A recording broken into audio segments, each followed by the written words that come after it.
Comhaltas Culture over here. 3, John Devine, his son Joe, and Sean, I think it is, isn't it? Sean. So they're going to play a bit of music tonight. It's an unusual format tonight. A bit of talking, book reading, and Irish music mixed in with it. Elizabeth's book is filled with music going through it. So we've tried to look at some of these songs to see if we can do a bit of diversity on music. I don't know if you can have such a thing as diversity in music, but I think John's going to try that tonight. So let's start with one of these special songs. We'll open with a special song, and then I'll introduce Rory from the embassy.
That was Conrad's suggestion. No, that's a book. That's a song that comes straight out of the book. And Brown Girl in the Ring is, we know who's in the ring tonight.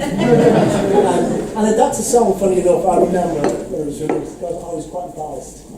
Being mixed race, God, I got a lot of grief over that song, but I must say, I do love it now. So I really do like it. Okay, so my name is Conrad Bryan. I'm the Trustee of Irish in Britain. I just want to welcome you all here tonight into the presidential room, this is called. It's nothing to do with the presidential elections that are going on. Although I am reminded that this is the last day for Barack Obama, who's one of Elizabeth's heroes. It is his last day, I guess. No, but not technically, but I think I look at it as his last day. But I guess when he steps down, he might come back to Ireland and do a bit of visit Monagal again and have a pint of Guinness. I see a picture of him there drinking Guinness. So anyway, without further ado, I'd like to introduce Rory from the embassy, who's going to say a few words, and then we'll kick off.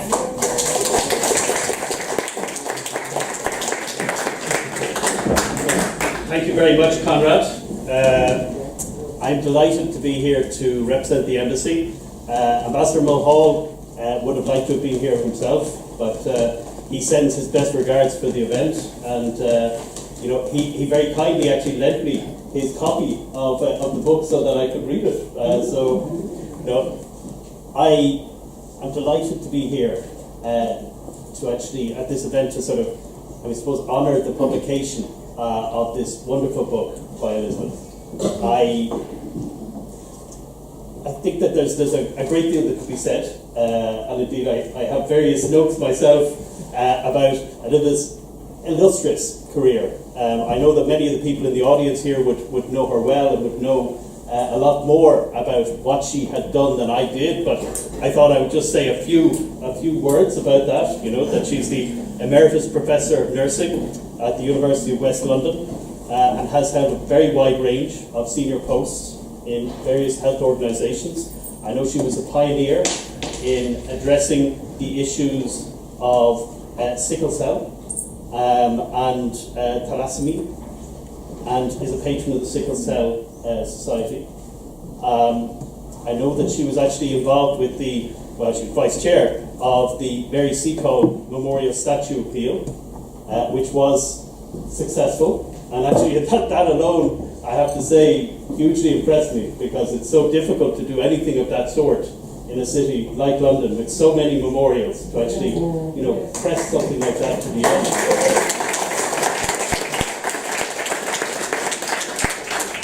And I know that she was awarded a CBE in 2001, and in 2004 a fellowship of the Royal College of Nursing. I mean, so this is a very illustrious career.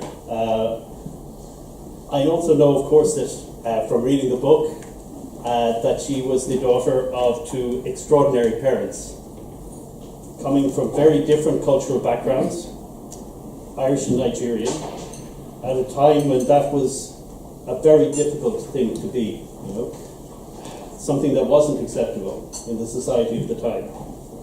Yet she found the strength and confidence to excel in her chosen field of nursing, to embrace the different elements of her heritage, and as I say, has now written an outstanding memoir of her life, which actually also reflects very much her mother and her father, and which I personally loved. I thought it was a wonderful read.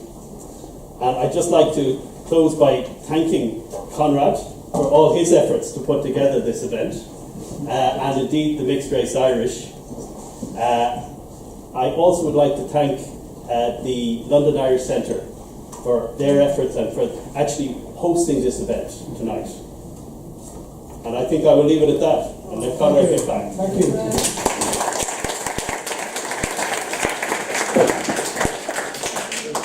Thank you, Rory. I think, we're running this through Irish and Britain, and I know that Elizabeth, when we met, actually it's only about 2 years ago, I think, the realisation that there are people, of Irish African background living around London coming together through our organisations, and AMRI in particular. I think that struck a chord for her. So I just wanted to talk a little bit about Irish and Britain, and why we're holding this event. Just a bit about the event tonight as well, because it's broken into two bits. The first bit is talking about African Irish people. So I want us to try and reflect on the fact that this is the centenary, and have a bit of a discussion. It's not necessarily a panel, but we'll have book readings, and then we'll have the speakers sit up here, and we'll have some questions and answers.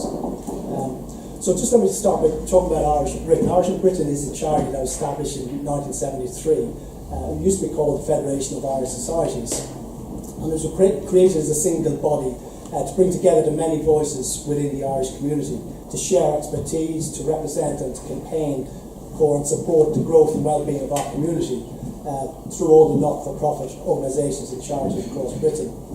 Today, the charity represents a diverse group of organisations such as sports, GAAs, social and culture, such as Irish clubs and Comhaltas. It represents health and welfare, so we've got groups like the Immigrant Council and psychotherapy. We've got organisations like projects like the Keebna. We've got Mary Tilkey, who's very instrumental in the Keebna to do with dementia within our community. And we've also got sort of a lot of new emerging minority groups coming up now, joining the group. So we've had the traveller community join Irish and Britain recently. We've got the LGBT, and of course we've got the mixed race Irish community joining the Irish and Britain recently. So it's important that we in the Irish and Britain actually support these minority groups in whatever little way we can in their quest for inclusion, recognition and dignity.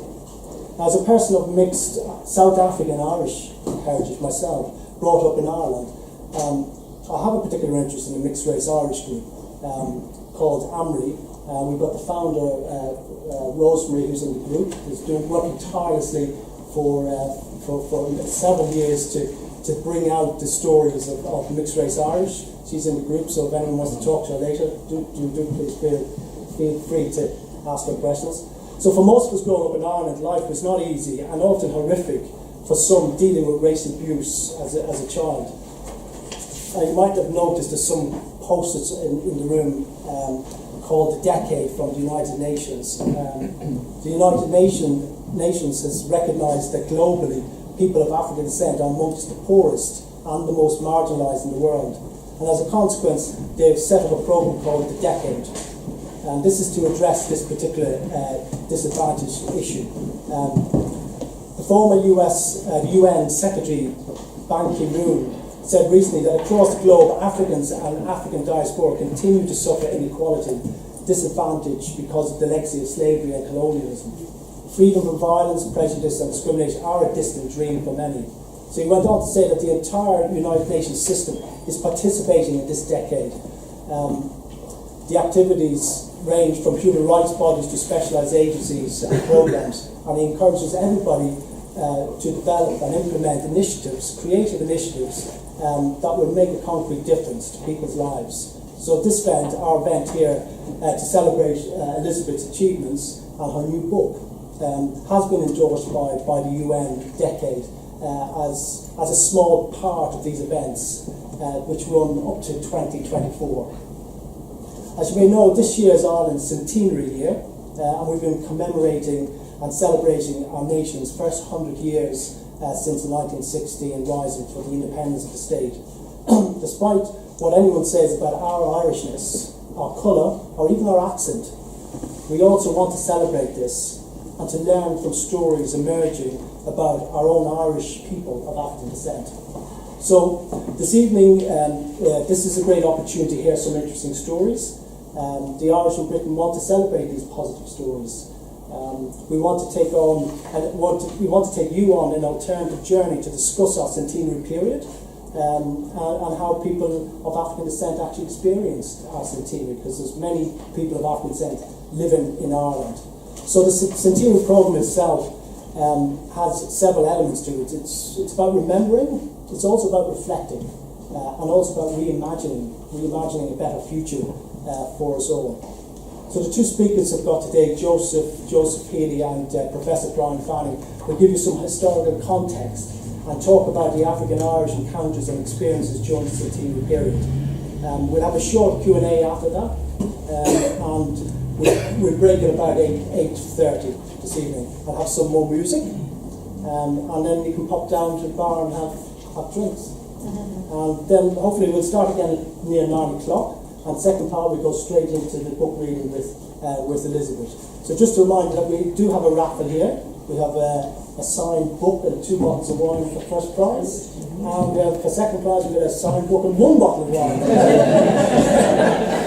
So the proceeds of that will go to our member organisation to try and continue the good work in terms of recognition and getting justice for some of the racism that they've experienced in Ireland. So the money is going to a worthy cause.